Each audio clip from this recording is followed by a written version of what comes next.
Welcome to the Firewater Review, a weekly podcast dedicated to whiskey reviews. On today's show, we will be reviewing Jim Beam Double Oaked. I am your host, Seth Brown. I am joined as always by my co-host, Aaron Cave. How's it going? Doing well. How are you? I'm doing fantastic. Had to make a pit stop on the way home to pick up this lovely bottle because I don't typically keep a whole lot of just, straight up Jim Beam products in stock. Yeah, I'm with you. I had to run out. It was last week. It was a couple days after we recorded our last show and decided we were going to do this. I ran out and picked up a bottle, and it's not too bad priced around me. It's about $22 around me. How much is it around you?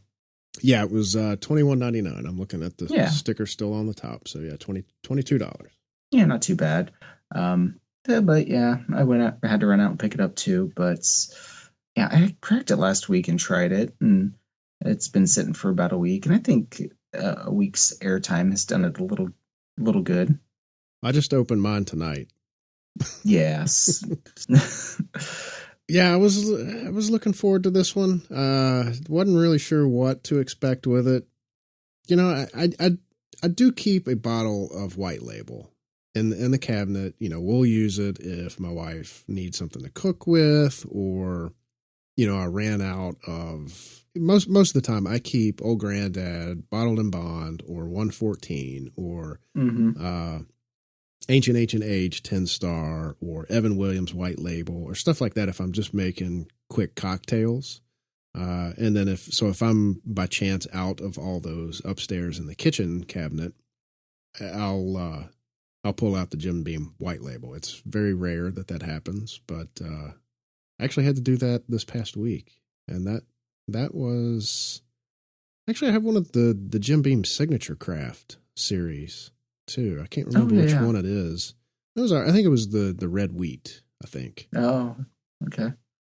Actually, I enjoyed the 12 year that they did. I thought was pretty good, but I haven't tried any like the crazy weird grain ones they've done, like the wheat or the rice or anything like that. But yeah, they had. I can't remember what all they had, but this came as a package deal. The Signature Craft series came as a package deal with a Four Roses limited edition small batch. Oh. And so it was a regular store, that I go to fairly often, and he was trying to get rid of it. It had been sitting on the shelf for forever, and he said, "I tell you what, if you'll buy this, then you can take the Four Roses at legit retail." I was like, all right, that's fine. Whatever. I'll try it. And he had two or three other lines that they had. I can't remember. I think maybe one was an oat. Then they had I think the one that I got was the red wheat. And then I can't remember what the other one was. And I thought, well, just give me the wheat. That's what I'm most familiar with. And we'll call it a day. But yeah, it's I don't keep a whole lot of Jim Beam products. Now, of course, you've got the Bookers and the Beams and the Knob Creeks and things like that, but just regular old Jim Beam labels, I don't have a whole lot of those. Yeah, I used to always have a black label when it was aged stated at the 8 years, but once they dropped the age statement, I kind of just let it go. And honestly, I couldn't tell if it really changed flavor profile wise. I don't think I actually even bought a bottle after they dropped the age statement, but I did it with the Elijah Cray. You have that like in your mind what it needs to taste like, what it should taste like, at 12 years or at 8 years or whatever it is, and then when you try it and it doesn't have that age statement, and it just never matches up to what you imagine it should be. Right. So and I'm sure it's all in my mind, but nah. But I just never went out and got it. Got another one. So I was actually kind of excited to try this because it's not the black label that's extra aged, but it is double oaked. So it is kind of interesting to see, what the extra barrel does to it. And honestly, it's been years since I've even tried Jim Beam White Label, and I probably should have picked up a bottle just to try them side by side. And that's actually might not be a bad idea. It might be something I do in the future. I wouldn't mind trying the double oaked and the extra aged next to each other because or all three. Yeah. What's the proof on that extra age? Do you know? Extra age is I don't know. Sorry, put you on the spot. I would say it's probably 86 to 90. I couldn't imagine it being 80 proof. I'll look it up, but I couldn't imagine it being 80. So the double oaked is, what is this? 86. 86. That's 86. Yeah. And when I was tasting this, I was kind of wondering if, and that's why I think that the extra age and the double oak would be a good side by side, because it's almost like I don't know, maybe it's just me thinking this, but it seems like the double oaked would be a way of making it seem older. I don't know. Mm-hmm. I don't know. Yeah. But at the lower proof, I don't know. The white label,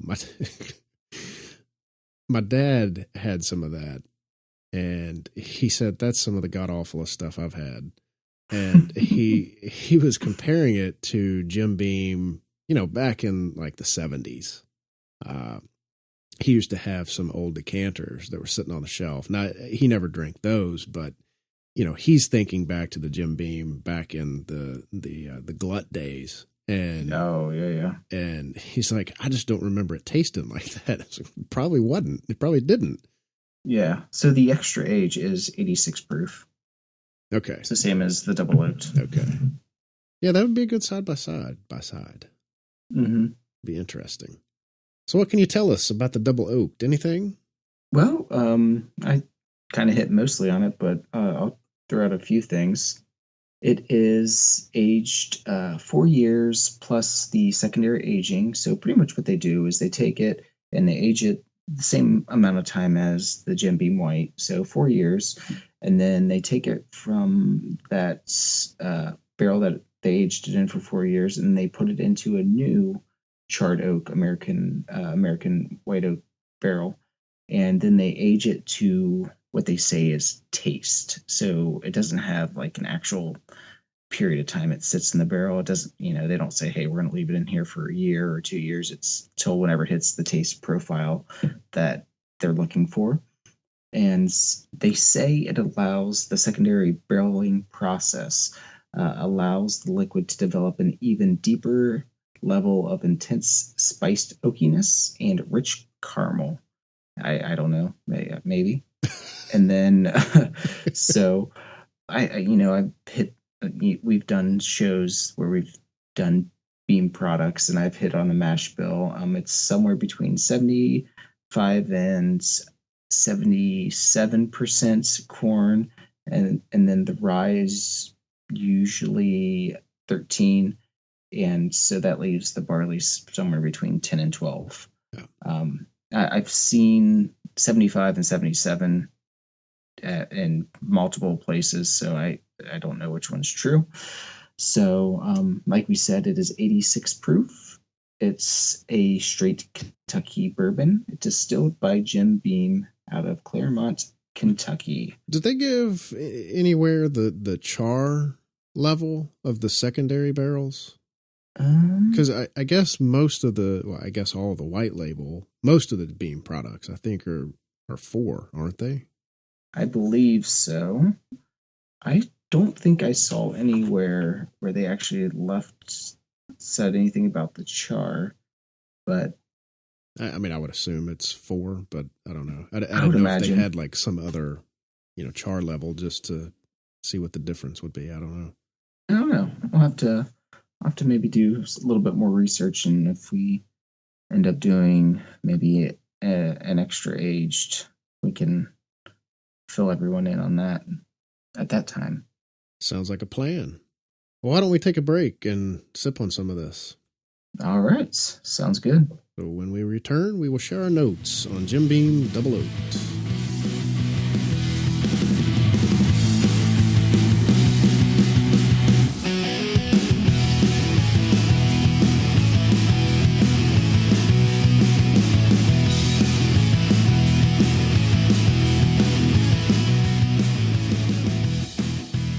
Welcome back, everybody. In the break, we've been sipping on Jim Beam Double Oaked.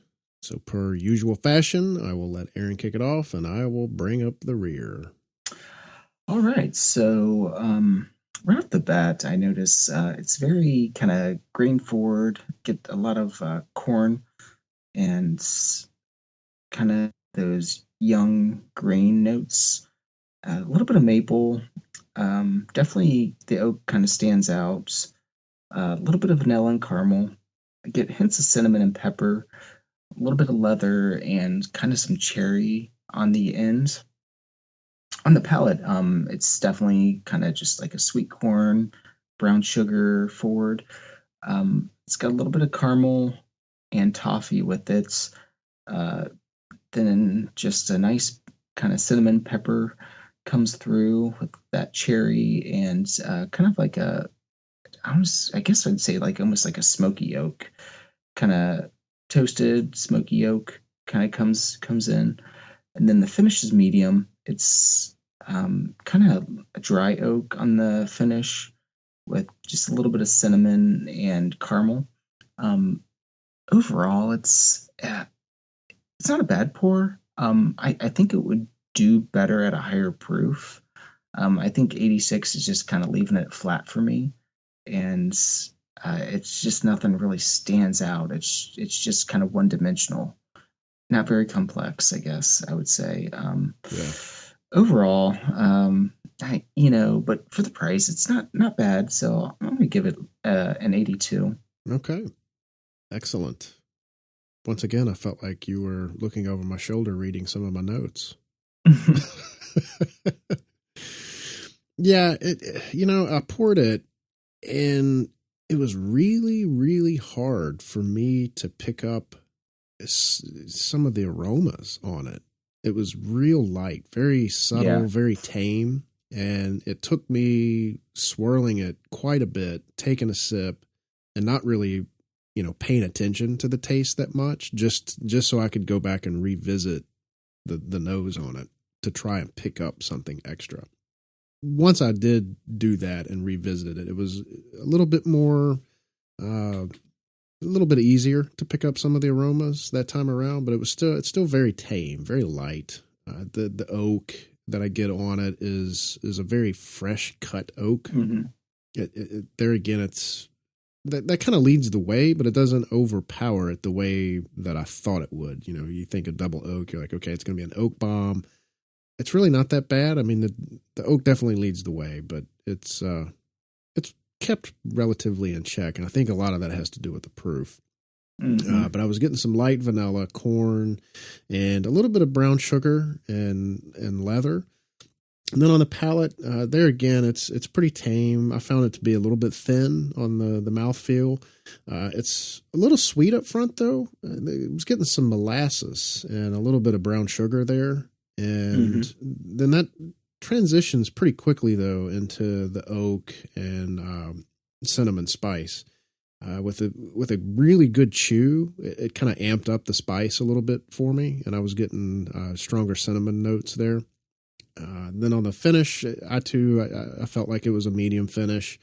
I got more spice here than what I did anywhere else in the whole experience. It was there again. It was the cinnamon spice that does help push the finish out a little bit longer, but it still manages to be medium. But it's the finish. I was getting mostly oak and cinnamon, predominantly cinnamon though. And I mean, I think you nailed it. It's pretty one dimensional, and I had that written down here too. It was a little thin for my liking, and I would love to taste this just straight out of the barrel, uncut, unfiltered, just to see what it tastes like. And I'm giving this one an 81. Okay. I think the proof, the low proof kills it, I think. Yeah. Yeah, even if it was, maybe if they kind of just went out on a limb and just like a 95 or 96, just something weird, just, maybe an extra 10%, just give it a little bit more. I think it would give it a little bit more characteristic and maybe kind of just change that one dimension to maybe something a little bit more complex. Yeah. But I mean, for me, if they, took this and put it out at, like 102 or 104 or something like that, kind of like what Russell's did with their rye, single barrel rye, put out at 104, uncut, unfiltered. I mean, that would be, probably something that would stand out. Yeah. But, 86 chill filtered, it just kind of leaves it. Yeah. But so it's an 81.5. Not terrible, for $22, it's not bad. Yeah, I mean you're getting pretty much what you pay for, I think there. Yeah. It's nothing outstanding, but it's if you're just looking for something to grab off the shelf to, share with some friends and you don't want to spend a lot of money, yeah, something you want to throw in Coke or make a mixed drink with. I think you could do a decent mixed drink with this. I don't think it's going to stand out in a mixed drink. Right. When I think of mixed drinks, a lot of times you're trying to cover up that bourbon taste. I mean, maybe maybe it would be good. I'm not sure. I don't drink a whole lot of cocktails, so I don't know. I usually lean more towards higher proof, at least bottled and bond whiskeys. I mean, to me, you're getting at least 4 years on most of those. Yeah. In some cases, a little bit more. But you're absolutely getting that higher proof in them. And for cocktails, I think that stands out better. But like you said, like a bourbon and Coke or something like that, this might be good for that. I'm thinking Basil Hayden is aged longer, I think, or at least it used to be. It used to be 8 years. Yeah, it used to be 8 years, but it's still. If I had to guess now, probably 6. Yeah. So this is probably 5 years, I would guess. If I had to take a shot in the dark of how they did this, I would say they probably aged it for 4.5 years and then took it out and put it into a new barrel for probably 6 months. It's probably maybe 5 years. Yeah. Tops. I could not see them keeping it in the secondary barrel for more than a year. Yeah. So I would say anywhere between 6 to 9 months. Yeah. I wouldn't mind doing a side by side of this and Basil Hayden. Just this to me probably drinks more like 80 proof. Yeah. Than it does. I mean, not that 86 is high, but yeah, I don't know. So anyway, so it was 81.5. Yeah.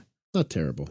Yeah, and I think if you're a Beam fan, if you love the white label, this would be something that I would say go out and get and try. It's been on my radar for a while. When I walk into a store, I usually know what I'm looking for. Yeah. And I don't gravitate toward the Beam, so I don't look and go, I'm gonna grab that double oak today. Yeah. If I'm in a store and I'm looking around, and there's nothing for me to buy really, there's usually like the store I go to usually has a 10-star, sitting on the bottom shelf for $12, and that's what I grab, Right. So that's usually my kind of what I pick up just to keep a spending status going. But yeah, and I kind of do the same thing. I mean, I gravitate to the 10 stars and the ancient A. Or I'm sorry, the 10 stars and the Evan Williams white labels, and I would say most often I probably pick up an Old Grandad bottled and bond. Yeah. I mean, those are my go-to, and they're all roughly the same price. Yeah. Evan Williams white label is a little bit cheaper here. It's $17. Yeah. So if I'm not getting the 10-star, I'm getting that. And if I'm not getting either of those, it's an Old Grandad bottled and bond, and that's the same price as this was, $22. So yeah. And I would pick all three of those over this. Yeah. Any day of the week, but that's just me, Yeah, but I'm the same. I don't seek out Jim Beam labels. I just don't. I mean, there's people out there that love it, and there's absolutely nothing wrong with that. It's just not my bag. And, I'll notice if they get a new, I'll notice when the bottle style changed on these. Like, oh, cool. Mm-hmm. Jim Beam has a new bottle. Those are kind of cool looking, but that still didn't lead me to pick one up until today. So anyway. It's kind of funny, hearing this from me, because I'm a huge Knob Creek fan. Mm-hmm. And it's the exact same juice. It's just aged a different way, different spots, different places, and it's barreled at a higher proof and non-chill filtered, and it's amazing stuff. And all the regular Jim Beam name, I'm just yeah, they got a ton of juice, man. They're not running out. Yeah. Oh no, they're not anytime soon. When did this come out? I don't know that we talked about that. Last year. So it was 2016. New. Yeah, cool. 2016 it came out. They released it, I think, over in like the European markets first to see kind of how it went. And I think it was a pretty big seller, because then they released it here. I imagine they were planning on releasing it here no matter what. But not a bad pour. Yeah, not bad. 81.5. 81.5. That's it, man. So where can folks find you? Well, you can always find me at Bourbon Cave on Instagram and Twitter. I write high proof single barrel bourbon columns for the Bourbon Zeppelin. You can always find me here on the Firewater Review, and also writing reviews for the Sons of Winston Churchill. Excellent. You? I am Seth P. Brown on Instagram and occasionally on the Twitters, not that often. You can also find me writing reviews occasionally on the Son of Winston Churchill blog as well. That is sowchurchill.blogspot.com, and you can find them on Instagram as well at Son of Winston Churchill. So be sure to give that a follow for excellent reviews. Not just bourbon reviews, but you get some scotch in there, and Hassie mixes it up a little bit. I think occasionally there's stuff outside of scotch and bourbon too, I think. Mm-hmm. So be sure to check that out. And then you can find this and all of the ABV Network shows at abvnetwork.com. You can find them in iTunes, Google Play, and Stitcher. And we greatly appreciate your reviews and your feedback, and when you subscribe to our shows. It helps us tremendously and shows us a little bit higher up in the rankings when you do a search for bourbon and bourbon reviews and things like that. So be sure to do that when you're in those listening applications. Not really sure what we're going to be reviewing next week, but if you follow us on Instagram, we will try to get that announced up there. But that does it for this episode. Again, this was Jim Beam Double Oaked, and we gave it an 81.5. Until next time, please drink responsibly. And until next time, cheers. Later.